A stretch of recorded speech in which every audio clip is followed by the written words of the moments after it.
dia a todos. Meu nome é Bibiana de Paula. Meu trabalho vai ser sobre mulheres mulheres bateristas, gênero e estranhamento na região metropolitana gaúcha, que foi o documentário referente ao documentário que o... Está muito baixo. Ah, tá. Eu falo muito baixo. Tá.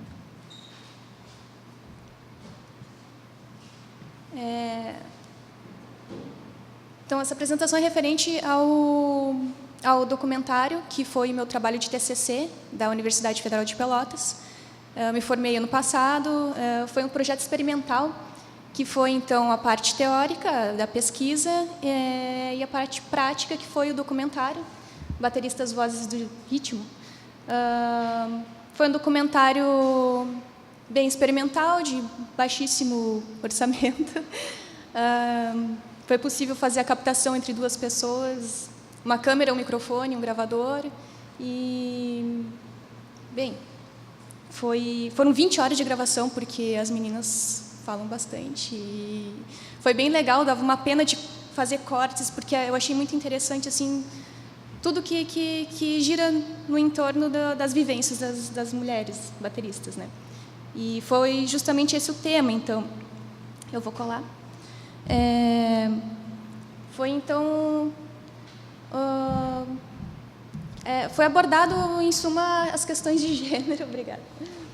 É o primeiro simpósio que eu estou participando, então me desculpem qualquer enrolação. Com certeza vai ter. Então, foi abordado principalmente a questão de identidade de gênero relacionada à vivência das percussionistas, num ambiente que elas mesmo relatam como que elas vivenciam esse estranhamento social. Então, foi o cerne das questões, da pesquisa, enfim, que eu pude abordar a partir dos estudos culturais, nas questões de representação de identidade. Então, foi possível também, durante o documentário, abordar a questão da musicologia, das cenas musicais, experiência urbana e o espaço da mídia. Principalmente, até foi uma das questões que me motivou a... Como elas sempre relatam como espaço subordinado, foi uma das questões que motivou a dar voz através do documentário. E o perfil delas então, bateristas de 20 a 55 anos, atuantes desde dos anos 80 até os dias atuais, nas cidades de Porto Alegre, Canoas, São Leopoldo, Novo Hamburgo, Alvorada, Guaíba e Pelotas. Não é região metropolitana, mas como meu curso é lá, eu aproveitei e fiz 2 entrevistas, enfim. Então, eu queria ver se essa questão do estranhamento não acontecia só num estilo musical, então eu resolvi entrevistar bateristas de vários estilos musicais, como bem diferentes, entre rock and roll, heavy metal, samba, punk, tradicionalista gaúcho, gospel e eletrônico. E a parte da musicologia, que eu quis abordar uma questão mais histórica também, para discutir muito rapidamente a questão da relação da música e da mulher. Então, o professor Gilmar, que é coordenador do curso de música da UFSM, me ajudou a tentar responder algumas questões, e a Ana Carolina Skosteg, da comunicação da PUC, nas questões de relação de identidade. E, brevemente, a questão até por curiosidade, assim, a questão da relação antiga que a mulher exercia nos povos, em alguns povos antigos, que era uma função social muito importante para alguns desses povos. Então, a mulher exercia uma função como sacerdotisa, como líder religioso, então, essas cerimônias elas eram guiadas por música, normalmente por percussão. Então, era uma coisa que era respeitável para eles. E, nesse mesmo referencial da Lane Redmond, que eu me baseei, também foi possível perceber que claro, com certeza, com o passar dos tempos, mais ou menos ali no século V, mais ou menos, quando houve um conselho da igreja em que eles resolveram banir a participação de música, sobretudo da percussão na igreja, e a relação da mulher, né, nessa época. A partir dessa época, então, baniram a participação das mulheres na música, como compositoras, como...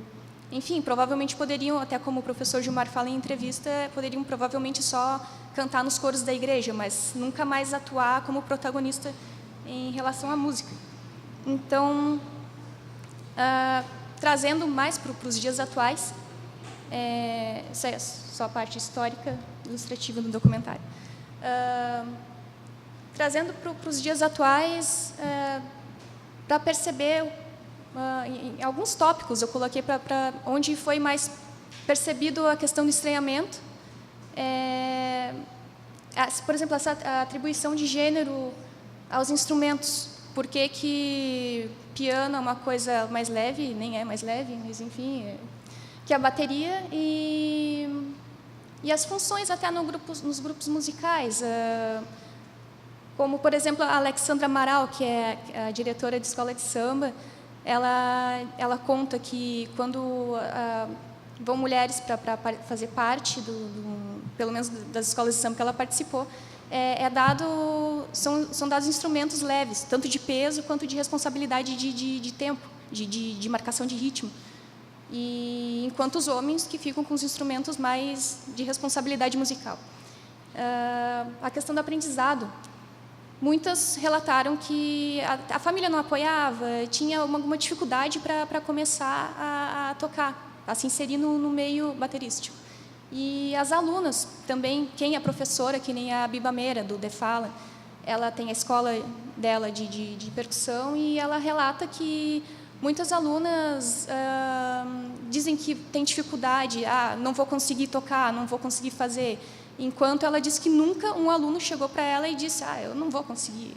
Ela nunca ouviu isso. Profissional, na parte profissional, a desconfiança que elas vão ser capazes de tocar um instrumento, tanto quando são contratadas, quanto até em questão sei lá, tem um aluno escolhendo, vou ter uma aula com um professor ou com uma professora. Então, sempre tem aquela desconfiança de que a pessoa vai conseguir dar conta do recado, enquanto professora. A recepção do público que foi matadora, assim, que todo mundo relatou que os elogios equivocados, tipo, toca como homem. Teve até um recorte que eu fiz, uma sequência, porque todas falaram, então, essa comparação, tu toca tão bem que tu toca igual um homem. E depreciação de várias formas. Pessoal do público, sei lá, comentários malignos. Ou ofensivos, de alguma forma. Tudo isso foi percebido, então, nas cenas musicais, não só na atuação público, mas também, como eu coloquei, também no público, tratamento entre os próprios músicos, assim, quando é uma banda mista, por exemplo, baterista errou, café com leite, enfim, tipo, não tem aquela relação de respeito igual. Muitas relataram isso, pelo menos, que é difícil essa relação, assim, ser igual. E nas lojas, aconteceu comigo, com outras pessoas, outras mulheres que vão comprar, perguntam alguma coisa mais técnica sobre um pedal duplo, alguma coisa assim. Se tem um homem junto, a gente pergunta para o vendedor, o cara responde olhando para o cara, respondendo como se tu não fosse saber o que ele está falando, na verdade, tu não fosse entender as especificações técnicas.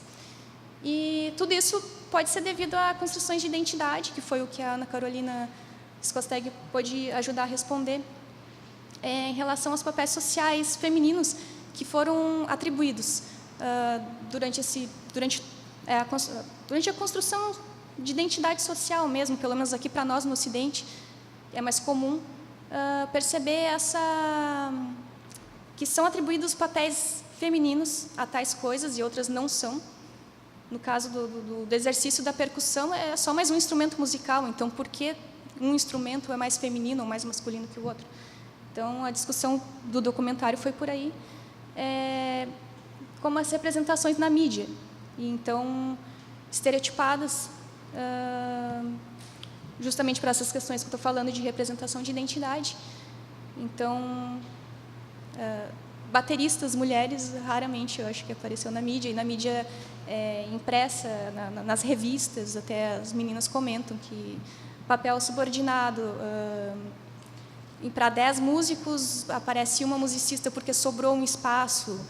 Então, todas essas questões que elas foram sentindo, esse estranhamento, esses tópicos que foi permitido perceber isso, então elas tentam reverter em forma de ações, como mídia independente, que nem a Hi-Hat Girls, que é uma revista, é uma iniciativa de uma baterista do Rio de Janeiro que percebeu que não tinha uma mídia, fizeram uma mídia específica, mas todas relatam que não gostariam que houvesse a necessidade de ter uma mídia específica, elas só gostariam de ter um espaço numa mídia